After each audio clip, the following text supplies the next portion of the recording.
Students, in today's class, we will study that how to solve a pair of linear equations by matrix method.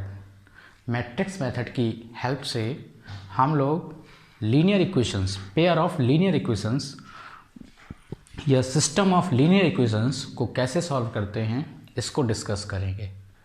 Pair of linear equations का मतलब है कि हमें to linear equations given होंगी और अगर हमको टू से ज़्यादा लीनियर इक्वेशंस गिवन होती हैं देन हम बोलते हैं कि सिस्टम ऑफ लीनियर इक्वेशंस।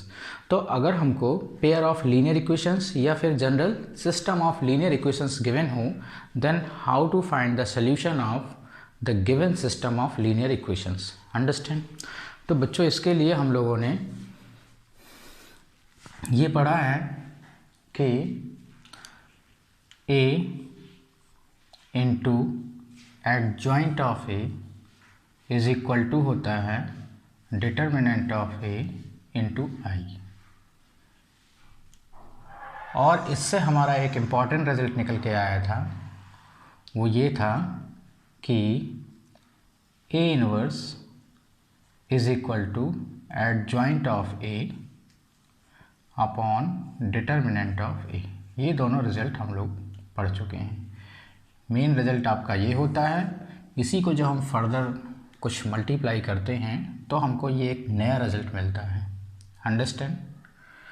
इस रिजल्ट का यूज़ हम कब करते हैं? जब हमें किसी मैट्रिक्स का, किसी स्क्वायर मैट्रिक्स का इन्वर्स निकालना हो, तब हम इसका यूज़ करते हैं। अब हम मैट्रिक्स मेथड से इन दोनों पेयर ऑफ लीनियर इक्वेशंस को सॉल्व करना चाहते हैं। पेयर ऑफ लीनियर इक्वेशंस को सॉल्व करने का मीनिंग है कि जो इसमें x एंड y की वैल्यूज़ हैं वो हमें फाइंड आउट करना है। ठीक है, तो हम करते क्या हैं बच्चों, ये जो पेयर ऑफ लीनियर इक्वेशंस हैं इसको इस टाइप से राइट करते हैं। एक हम मैट्रिक्स लेते हैं और उस मैट्रिक्स में यहाँ पे जो वेरिएबल्स के कोफिशिएंट हैं, इसमें वेरिएबल्स क्या हैं? x and y। x and y मेरे वेरिएबल्स हैं। तो एक मैट्रिक्स हम ऐसे ही लेते हैं जिसमें हम वेरिएबल्स के कोफिशिएंट्स को राइट करते हैं। तो यहाँ पर वेरिएबल्स के कोफिशिएंट्स क्या हैं? 5 2 और दूसरी वाली में 7 3। 5 2 यहाँ पर 7 3। फिर एक अनदर मैट्रिक्स लेते हैं हम और उसमें हम वेरिएबल्स को राइट करते हैं। तो इसमें दो वेरिएबल्स हैं x एंड y, तो यहाँ पर x लिखेंगे, यहाँ पे y। और फिर इसके बाद यहाँ पे हम इक्वल का साइन लगाते हैं और यहाँ पर फिर से एक अनदर मैट्रिक्स लेते हैं और इस मैट्रिक्स में हम जो इन इक्वेशंस में कांस्टेंट टर्म हैं 4 एंड 5 इनको कंसीडर करते हैं। 4 एंड 5 इनको कंसीडर करते हैं। तो बच्चों ये जो टू लीनियर इक्वेशंस हमारे लिखे हुए थे, अब इन टू लीनियर इक्वेशंस को हमने मैट्रिक्स के फॉर्म में रिड्यूस कर लिया। अभी भी देखा जाए तो ये जो एक मेरे पास मैट्रिक्स इक्वेशन लिखी हुई है, ये मैट्रिक्स इक्वेशन इन्हीं दोनों लीनियर इक्वेशंस को रिप्रेजेंट कर रही है। अगर हम इन दोनों का मल्टीप्लाई कर दें तो हमको क्या मिल जाएगा? तो हमको मिल जाएगा, मल्टीप्लाई कैसे होता है, ये ऐसे शिफ्ट हो जाएगा, है ना। मल्टीप्लाई कैसे होता है, ये जो हमारा कॉलम है ये ऐसे शिफ्ट हो जाएगा। तो x इसके ऊपर आएगा, y इसके ऊपर आएगा। तो चूंकि इसके ऊपर x आएगा तो ये क्या होगा? 5x, यहाँ पर क्या होगा? 7x। फिर प्लस इसके ऊपर क्या आएगा? y आएगा। तो जब इन एलिमेंट्स में y का मल्टीप्लाई होगा तो ये हो जाएगा 2y और इधर 3y। और matrix close is equal to क्या? 4/5। 4 एंड 5, नॉट 4/5। तो यहाँ पर बच्चों चूँकि ये मैट्रिक्स इसके इक्वल है तो इसका मीनिंग क्या हुआ कि इनके करस्पॉन्डिंग एलिमेंट्स इक्वल होंगे। तो जब हम इनके करस्पॉन्डिंग एलिमेंट्स को इक्वल करेंगे तो हमको क्या मिल जाएगा? हमको मिलेगा कि 5x + 2y is equal to 4 and 7x + 3y is equal to 5। तो हमने क्या देखा कि यही दोनों इक्वेशंस मुझको फिर से मिल गई। तो इन दोनों इक्वेशंस को मैं मैट्रिक्स इक्वेशन के द्वारा ऐसे डिनोट कर सकता हूँ। अंडरस्टैंड? अब मुझे इसमें क्या करना है? एक्स एंड वाई की वैल्यू निकालनी है। तो अगर हम यहाँ पर देखें तो मुझे क्या करना है, इस मैट्रिक्स में जो एलिमेंट्स हैं एक्स एंड वाई, इनकी वैल्यूज़ निकालनी है। तो हम करते क्या हैं, चूँकि ये कॉफिशिएंट मैट्रिक्स है तो इसको हम सपोज कर लेते हैं ए। ये वेरिएबल वाली मैट्रिक्स है तो इसको हम सपोज कर लेते हैं कैपिटल एक्स। और ये कांस्टेंट वाली मैट्रिक्स है तो इसको हम शॉर्ट में बी सपोज कर लेते हैं। लेकिन आपको याद रखना है, ए हमने इस वाली मैट्रिक्स को सपोज किया है, एक्स हमने इस वाली मैट्रिक्स को सपोज किया है, बी जो है हमने इस वाली मैट्रिक्स को सपोज किया है।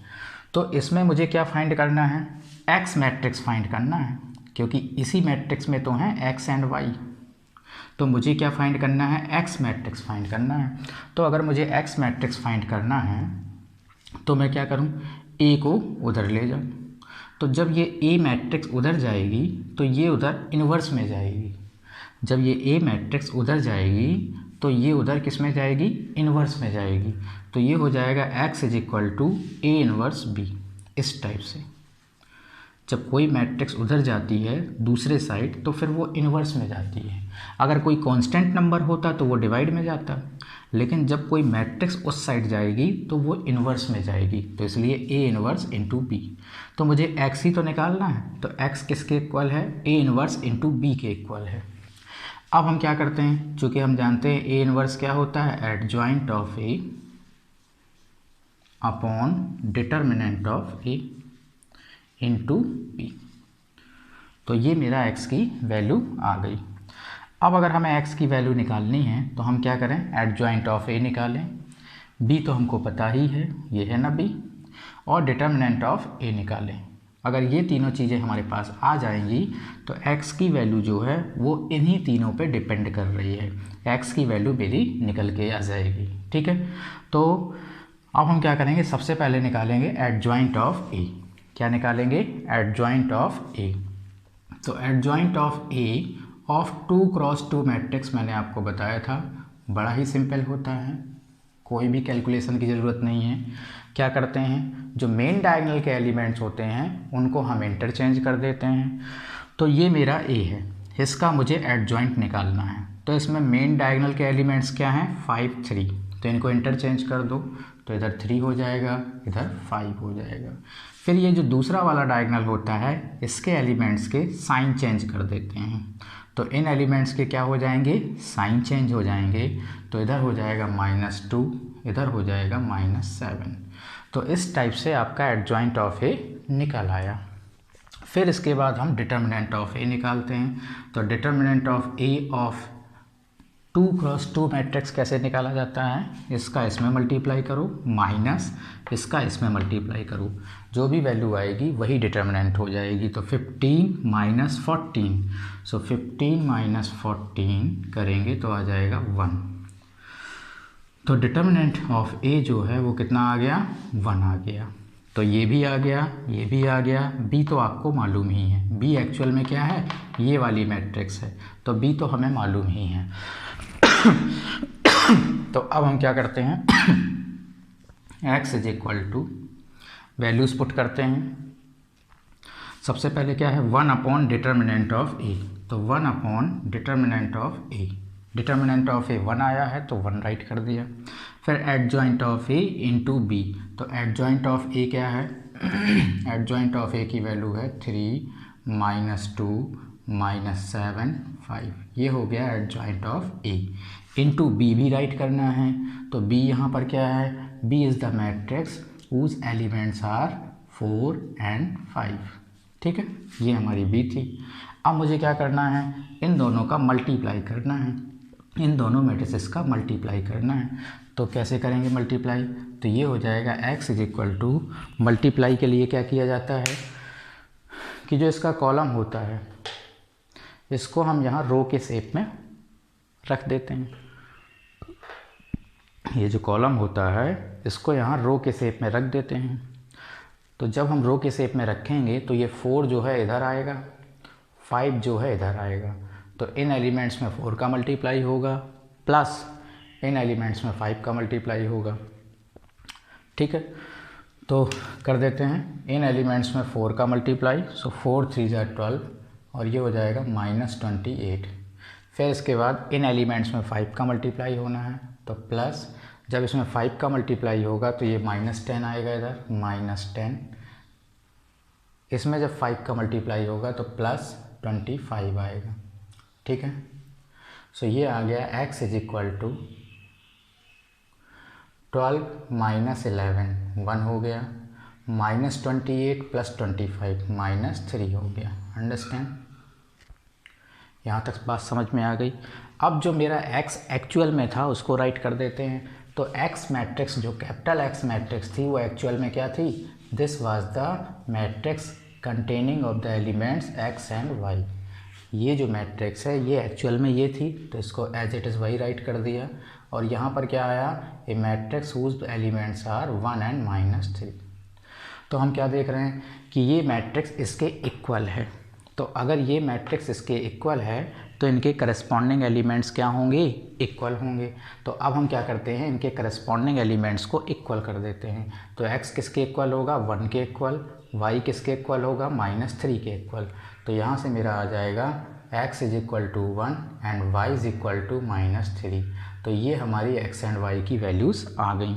इस टाइप से हम किसी भी पेयर ऑफ लीनियर इक्वेशंस को सॉल्व कर सकते हैं। अंडरस्टैंड? तो ये क्या था, यहाँ पे हमारी 2 इक्वेशंस गिवन थी और हमने इन 2 इक्वेशंस को by using matrix method solve किया। अगर मान लिया system of linear equations given होती, सिस्टम ऑफ लीनियर इक्वेशंस का मतलब है कि 3 इक्वेशंस गिवन होती तो उसमें 3 वेरिएबल्स होते।